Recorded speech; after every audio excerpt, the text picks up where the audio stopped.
ನಮಸ್ತೆ ಸ್ನೇಹಿತರೆ, ನಾನು ನಿಮ್ಮ ಪ್ರವೀಣ್. ಗುರುಭಕ್ತಿ ಯೂಟ್ಯೂಬ್ ಚಾನಲ್ಗೆ ಸ್ವಾಗತ, ಸುಸ್ವಾಗತ. ಲಕ್ಷ್ಮೀ ಪ್ರಾಪ್ತಿ ಅಥವಾ ದರಿದ್ರತೆ ನೀಗಲು ಶನಿದೇವರ ಬಳಿ ಹೋಗಿ ಪರಿಹಾರ ಇತ್ಯಾದಿಗಳನ್ನು ಮಾಡಿದ್ರೆ ಹೇಗಿರುತ್ತೆ ಅನ್ನೋದನ್ನು ನೋಡೋಣ. ಶನಿದೇವರು ದರಿದ್ರವನ್ನು ನೀಗಿಸ್ತಾರಾ? ಶನಿದೇವರು ಲಕ್ಷ್ಮೀ ಪ್ರಾಪ್ತಿ ಮಾಡಿಸ್ತಾರಾ? ಹೌದಾ? ಸಮಸ್ಯೆಗಳು, ಹಣಕಾಸಿನ ಸಮಸ್ಯೆನ ನೀಗುತ್ತಾ? ಹೌದಾ ಅನ್ನುವಂಥವರಿಗಾಗಿ ಈ ಪರಿಹಾರ.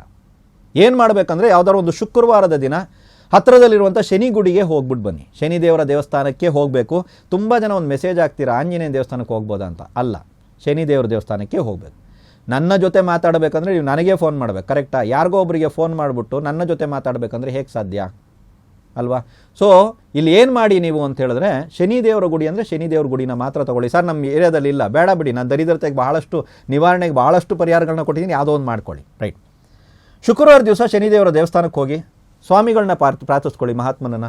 ನಮ್ಮ ಮನೆಯಲ್ಲಿ ಈ ರೀತಿಯಾದಂಥ ತೀರದೇ ಇರುವಂಥ ಭಾಳಷ್ಟು ಸಾಲಬಾಧೆ ಇತ್ಯಾದಿಗಳಿದೆ, ಆಯಿತಾ? ಧನಹಾನಿ ಇತ್ಯಾದಿಗಳಾಗ್ತಾ ಇದೆ. ಜೀವನದಲ್ಲಿ ಸಂಪಾದನೆ ಮಾಡ್ತಾ ಇದ್ದೀವಿ, ಸಂಪಾದನೆ ಸಾಲ್ತಾ ಇಲ್ಲ, ಅಥವಾ ಸಂಪಾದನೆಯೇ ಇಲ್ಲ ಸ್ವಾಮಿ.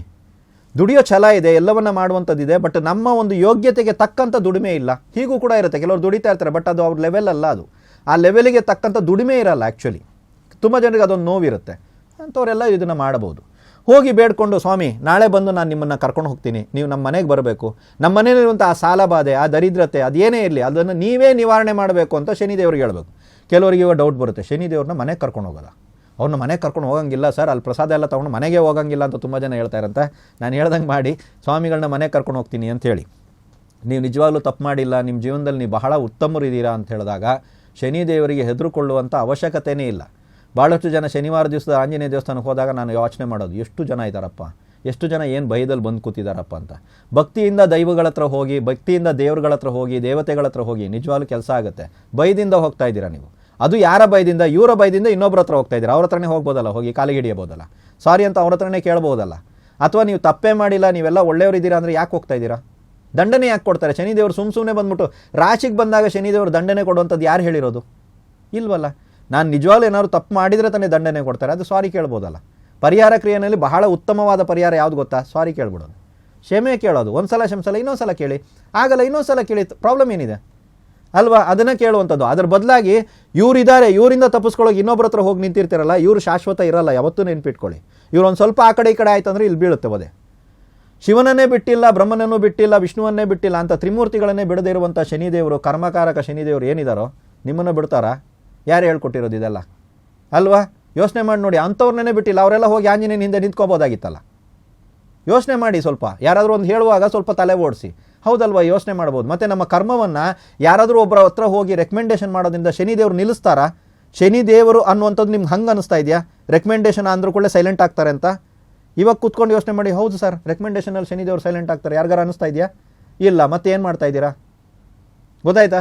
ಸೊ ಇಲ್ಲಿ ಏನು ಮಾಡಬೇಕು? ಶುಕ್ರವಾರ ದಿನ ಹೋಗ್ಬಿಟ್ಟು ಆಮಂತ್ರಣ ಕೊಟ್ಬಿಟ್ಟು ಮನೆಗೆ ಬನ್ನಿ.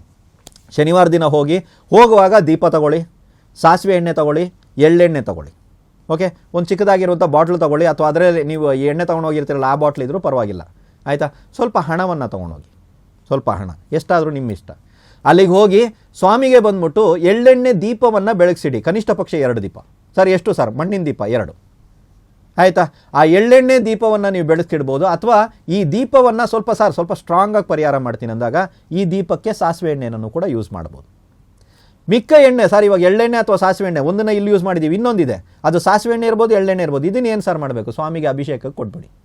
ರೈಟ್, ಸ್ವಾಮಿಗೆ ಅಭಿಷೇಕಕ್ಕೆ ಕೊಟ್ಟರೆ ಇದಾಯಿತು. ಇದಾದ ಮೇಲೆ ಬಂದ್ಬಿಟ್ಟು ಸ್ವಾಮಿಗೆ ಅಭಿಷೇಕ ಮಾಡಿರುವಂಥ ಎಣ್ಣೆ ಅಂತ ಇರುತ್ತಲ್ಲ ಅಲ್ಲಿ, ಅದನ್ನು ಬಾಟ್ಲಲ್ಲಿ ತುಂಬಿಸ್ಕೊಂಡು ಮನೆಗೆ ತರಬೇಕಾಗುತ್ತೆ. ತರುವಾಗ ಅಲ್ಲಿ ಒಂದು ಸ್ವಲ್ಪ ದಕ್ಷಿಣೆ ಇತ್ಯಾದಿಗಳನ್ನು ಇಟ್ಕೊಂಡು ವಾಪಸ್ ಬನ್ನಿ. ಬಂದಾದ ಮೇಲೆ 7 ಶನಿವಾರಗಳ ಕಾಲ ಮನೆಯಲ್ಲಿ ನೀವು ದೀಪ ಬೆಳಗಬೇಕು. ಕನಿಷ್ಠ ಪಕ್ಷ 2 ಮಣ್ಣಿನ ದೀಪ ಮನೆಯಲ್ಲೇ ಬೆಳಗಬೇಕು. ಓಕೆನಾ? ಒಳಗಡೆನೆ ಈ ದೀಪ ಯಾವ ಥರ ಇರಬೇಕು ಅಂತ ಹೇಳಿದ್ರೆ, ಒಂದು ಸೆಂಟ್ರ್ ಪಾಯಿಂಟಲ್ಲಿ ಇಡಬೇಕು ನೀವು. ದೇವ್ರ ಕೋಣೆ ನಾನು ಹೇಳ್ತಾ ಇಲ್ಲ, ಮನೆಯ ಹೊರಭಾಗದಲ್ಲಿ ಹೇಳ್ತಾ ಇಲ್ಲ, ಸೆಂಟ್ರ್ ಪಾಯಿಂಟು. ಸ್ವಲ್ಪ ದೀಪ ಇಟ್ಟಾಗ ಎಲ್ಲ ಕಡೆನೂ ಒಂದು ಸ್ವಲ್ಪ ಬೆಳಕು ಬೀಳ್ತಾ ಇದೆ ಸರ್ ಅನ್ನುವಂಥ ಜಾಗದಲ್ಲಿ ಇಡಿ. 2 ದೀಪ ಇಟ್ಟು ಇದನ್ನು 7 ಶನಿವಾರಗಳು ಬೆಳಗ್ತಾ ಬನ್ನಿ. ನಿಮ್ಮ ಮನೆಯಲ್ಲಿರುವಂಥ ದರಿದ್ರತೆ, ನಿಮ್ಮ ಮನೆಯಲ್ಲಿರುವಂಥ ಸಾಲಬಾಧೆ, ನಿಮ್ಮ ಮನೆಯಲ್ಲಿರುವಂಥ ನಿತ್ಯ ಸಂಪಾದನೆಗಾಗಿ ಸಮಸ್ಯೆ, ಆ ತಾಯಿ ಮಹಾಲಕ್ಷ್ಮಿಯ ಅನುಗ್ರಹ ಇಲ್ಲದೇ ಇರುವಂಥದ್ದು ಎಲ್ಲವನ್ನ ಸ್ವಾಮಿಗಳು ನಿವಾರಣೆ ಮಾಡ್ತಾರೆ. ನಂಬಿಕೆಯಿಂದ ಪ್ರಯೋಗ ಮಾಡಿ. ಅದೊಂದು ಭಯ ಇರುತ್ತೆ ನಮಗೆ, ಇವರು ಕೆಟ್ಟದೇ ಮಾಡ್ತಾರೆ 100% ಕೆಟ್ಟದ್ದು ಮಾಡಲ್ಲ. ಶನಿದೇವರು ಅಂದ್ರೇ ಅನುಭವ. ನಿಮಗೆ ಜೀವನದಲ್ಲಿ ಅನುಭವದ ಪಾಠವನ್ನು ಕೊಡುವಂಥ ಏಕೈಕ ಗ್ರಹ ಯಾವುದಂದ್ರೆ ಶನಿ. ಬರೋದಕ್ಕೆ ಬಿಡಿ, ಅನುಭವಗಳನ್ನ ಮಾಡಿ, ಆ ವಿಚಿತ್ರವನ್ನು ನೋಡಿ ಯಾರು ನನ್ನವರು ಯಾರು ನನ್ನವರಲ್ಲ ಅನ್ನುವಂಥ ಪಾಠ ಇತ್ಯಾದಿಗಳನ್ನು ಕಳಿಸುವಂಥವ್ರು ಅವರೇ. ಜೀವನದ ಪಾಠವನ್ನು ಕಲಿಸಿ ನಿಮ್ಮನ್ನು ಬೀಳಿಸಿ ನಿಮ್ಮನ್ನೇ ಎತ್ತು ಮತ್ತೆ ಎಲ್ಲರ ಮುಂದ್ಗಡೆ ನಿಲ್ಲಿಸುವಂಥವ್ರು, ಅವಮಾನ ಮಾಡಿಸಿ ಸನ್ಮಾನ ಮಾಡಿಸುವಂಥವ್ರು ಅವರೇ. ಬಿಡಿಯಲ್ಲ ಅವ್ರು ಕೆಲಸ ಮಾಡೋದಕ್ಕೆ. ಅದರಲ್ಲಿ ಕೆಲಸದಲ್ಲಿ ಆ ಕರ್ಮದಲ್ಲಿ ಅಡ್ಡ ಹೋಗ್ತೀರಾ, ಎಲ್ಲವನ್ನ ನಿಲ್ಲಿಸುವಂಥ ಪ್ರಯತ್ನವನ್ನು ಮಾಡ್ತೀರಾ.